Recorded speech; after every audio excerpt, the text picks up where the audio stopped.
নমস্কার। ব্লগটা আমি শুরু করছি ১৩ই মাঘ থেকে। আজকে ১৩ই মাঘ, কালকে ১৪ই মাঘ আমার মেয়ের অন্নপ্রাশন। তো আজকে বিকেলে ফুল, দুব্বা এসব তুলে রাখছি। এখানে দিদি, বড় মা, ঠাম্মা আদা লঙ্কা বাছছে কালকের জন্য। তারপরে আজকে ১৩ তারিখ, আজকেই এসেছে গুরুদেব। কালকে উনি ভোগ লাগাবেন, ওনাকে বরণ করে নিলাম। তারপর উনি যে ঘরে থাকবে সেই ঘরে নিয়ে গেলাম। তারপর তাদের বিছানা রেডি করে দিচ্ছি, যেহেতু তারা দুদিন থাকবে। গোপাল ঠাকুরদের আসন রেডি করছে গুরুদেব। আর এদিকে আমার মেয়ে দেখছে সব পাপার কোলে চড়ে। আস্তে আস্তে সব ঠাকুর আসনে বসিয়ে ফেলল। তারপরে সব গোপালদের, ঠাকুরদের কিছু ভোগ দিয়ে সন্ধ্যা আরতি শুরু করে দিলাম সব ভাই মিলে। তারপরে খাওয়া দাওয়া করে ঘরে এসে পড়েছি, এখন ঘুমিয়ে পড়বো। এই যে সকাল হয়ে গেছে, আমি স্নান করে চলে এসেছি। জেঠু বাড়ি এসে দেখি সব সবজি কাটা হয়ে গেছে। এখন সবাই রেডি হতে যাবে, জল ভরতে যাব মাম্মার জন্য। এখানে সবাই চলে এসেছে। এই যে 5টা ঘট নিয়ে নিয়েছি চালুন। এখন আমরা সবাই বেরোবো।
আস্তে আস্তে এত এসে একটু করতে করো।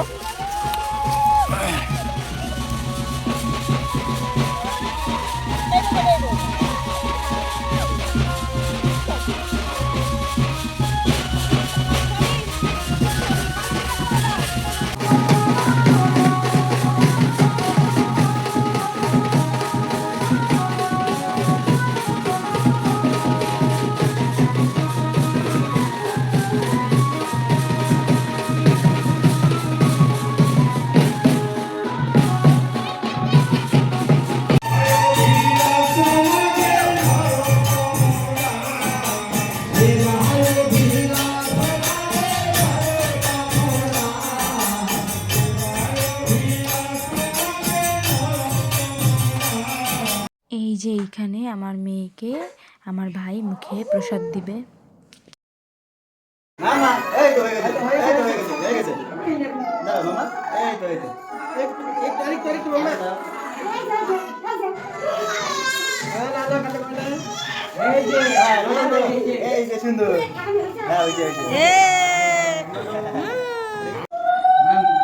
এই যে চুকি চুকি